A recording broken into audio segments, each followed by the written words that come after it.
Okay,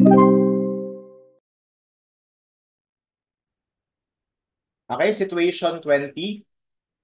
A 15 meter simply supported beam carries a trapezoidal load with intensity 230 Newton per meter on the left and 500 Newton per meter on the right end.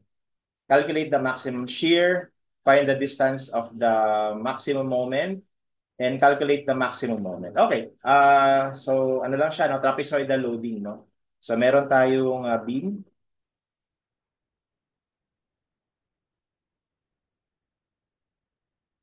simply supported. Tapos sa left end daw, 230.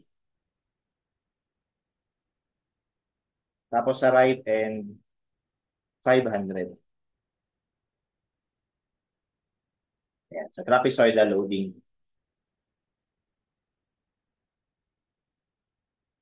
Ayan. Okay? Tapos this is 15 meters. Tawagin na lang natin to na A, ito ay B. So pinapahanap una, what is the maximum shear? So malamang kailangan natin yung mga reactions, no? So kunin natin yung reaction dito, tsaka dito. Okay? So RB, RA. Okay?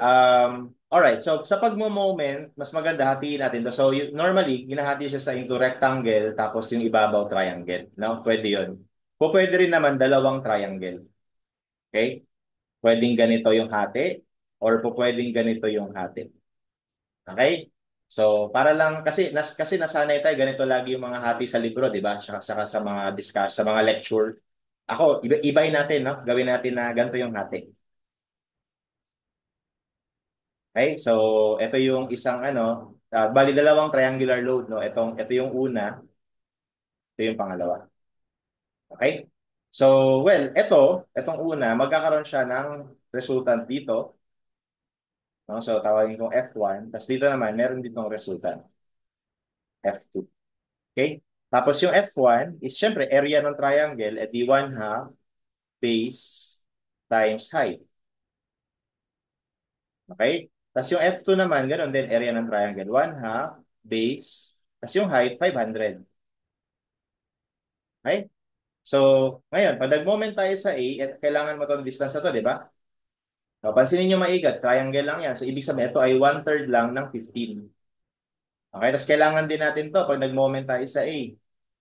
O, sa pansinin nyo naman, yung triangle na yan, galing sa vertex. So, ibig sabihin, baliktad lang, 2/3 ng 15. Okay? So, pwedeng ganun, no? So, anyway, let's perform summation ng moment sa A equal to 0, assuming counterclockwise positive, para makuha natin yung reaction sa B. So, F1, lagay ko na lang F1 times 1/3 of 15. Okay, ang rotation ay clockwise. Tapos F2 times 2/3 of 15. Clockwise din yan. Tapos yung reaction sa B times 15, which is counterclockwise. Ayan. So, masasolve na natin yung RB. Okay, solve natin. So, we have A times 1/3 ng 15 plus, tawagin ko na lang na dito, times 2/3 ng 15. That's divided by 15 lahat. Okay? So, calc yung A, ito 1/2 base times height. Tapos yung B ay 1/2 base times height. Okay? So, 3,075.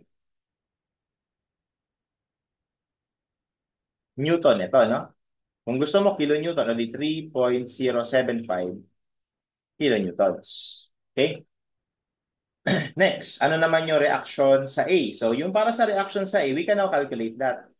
No? Summation of forces na lang equal to 0.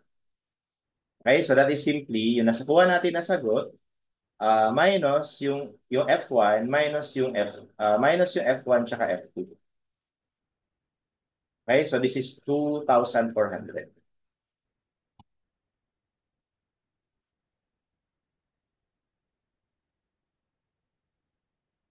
Or that is 2.4 kilonewtons. Okay? Ayan, no? Okay, Double check lang natin, maximum shear. Baka kasi may mali ako sa computation kanina. F1, 1 half base times height. So, dapat yung A, okay? 1 half base times height. Ito dapat yung B. Okay, tama naman. Tapos dito, we have F1 times 15/3 plus F2 times 2/3 of 15 divided by 15. Okay, so 3.075 talaga. Alright. Okay. So now, let's calculate the maximum shear. So actually, pag drawing natin yung shear diagram nito, ito na sa baba. Mangyayari lang, di ba, angat tayo ng RA na 2.4. Okay, tapos yung RB, so pag pumunta tayo sa RB, as you can see, yung linear ito, no? Yung loading linear. So dapat pagdating mo ng shear, second degree na siya. Okay? So ang tanong lang, paano siya magiging second degree? So dahil ito ay increasing, so dapat yung slope din nito ay increasing, no? So bali pa ganito. Okay? So ito yung 3.075. Okay? So as you can see dito, may sagot na tayo. Ang maximum shear ito. So yan dapat, no? Okay? Next, find the distance of the point of maximum moment from the left end. Ay ano naman daw yung saan daw yung point ng maximum moment? Alright. Yung point ng maximum moment is at the point of zero shear. Ito yun. Kung nasaan yung point of zero shear, nandoon yung point of maximum moment.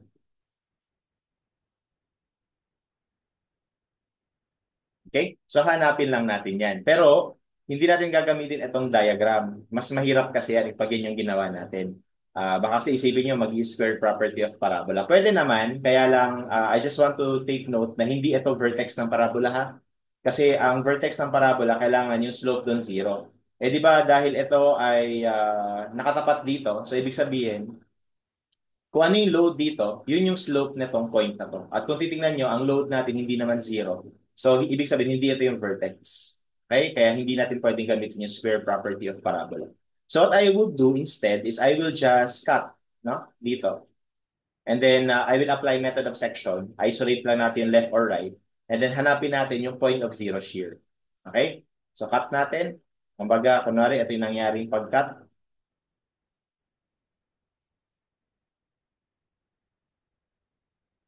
Okay, ito yung reaction sa A na 2.4. Okay, tapos may load dito.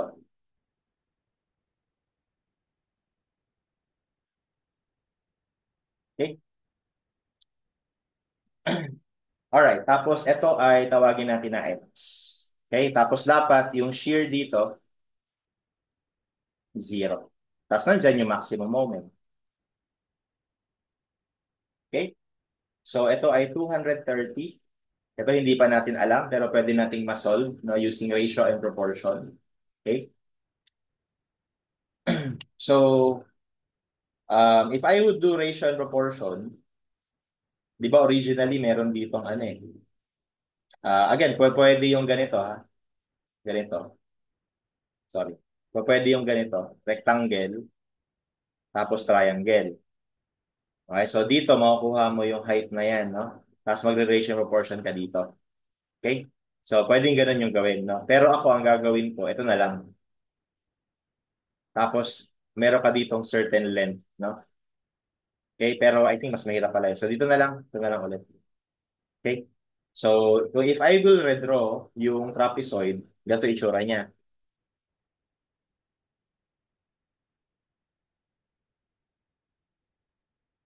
Okay, ito ay 230. So, ibig sabihin, 230 din to. Tapos, ito ay 500 minus 230, 270. Tapos, kunwari, ito yung x natin. So, lumalabas, itong height na to, tawagin ko na y. No? Pero ito, 230 pa rin to. Okay, so as you can see, using ratio and proportions, using this triangle, and itong triangle na to, okay, so we will have y is to x equals 270 is to, ano ba total? Di ba 15?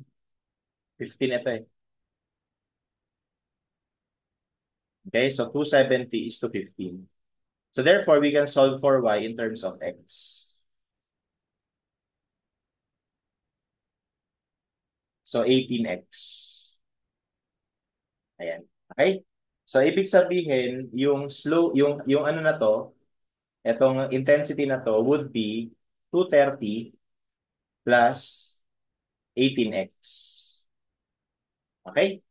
Ayan na. So, pwede na tayo mag-summation ng forces. So, summation of forces y is equal to 0 dapat. So, we have, ganito ko ulit hahatiin. No? So, para lang maiba, para lang makita nyo na merong ibang way ng hati. So, area ng triangle is 1/2, 230 times x. Okay, tapos downward yon negative. Tapos may upward tayo na 2.4 kilonewton. We have to be careful here, no? Kasi nakaano pala to, Newton, ito naka kilonewton. So gawin muna natin Newton lahat. So instead na 2.4 ito, gawin natin 2,400.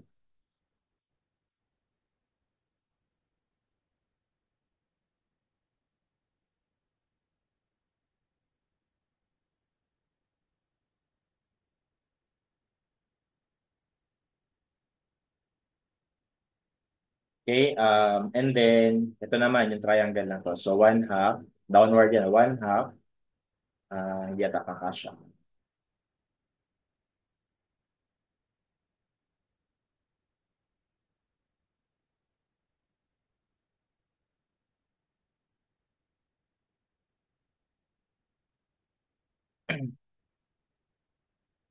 Okay, so 1/2, base is x.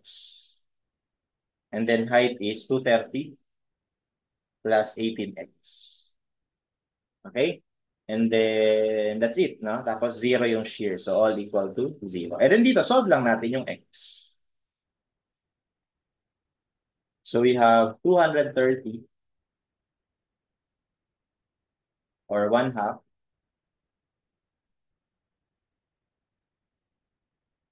230x plus 2,400 minus 1/2 x times 230 plus 18x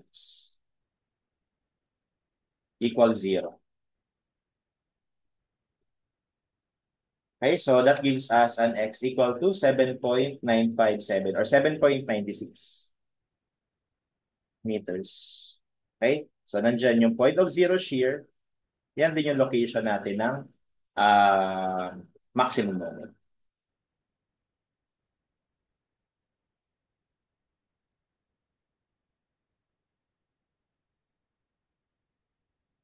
So, dagdag lang ako ng page.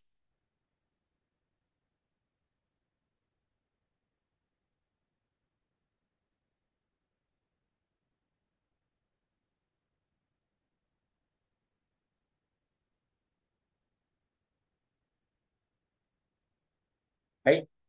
So, ngayon, for number, actually, ito tama ito, may sagot, no? 7.96. I think yun dun sa previous, problem, sa previous question, I think nagka-typo lang dito. Dapat ata ito ay 3.07. No? Ito yun. Ito. Okay?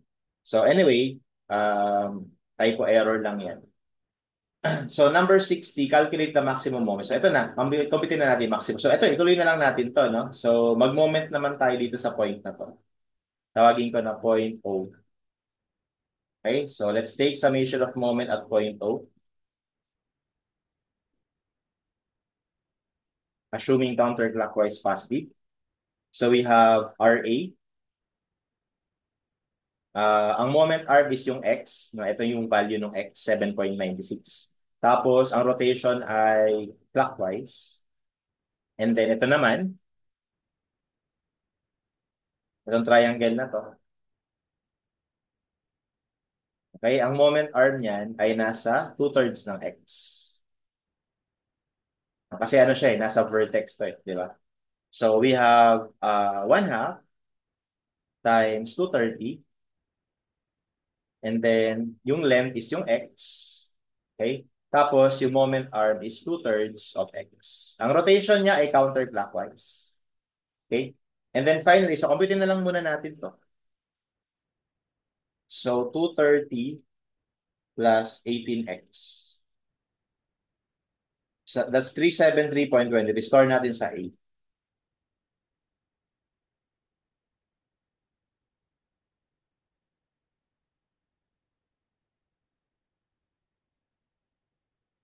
Okay? So, ito naman, itong triangle na to. Okay? So, ang moment arm naman yan ay nasa distance na 1/3 ng x. Kasi ano naman to eh, base, no? Side naman yan. So, we have 1/2. Base is again x. Tapos yung height ay 373.23. Tapos ang moment arm, as mentioned, is 1/3 of x.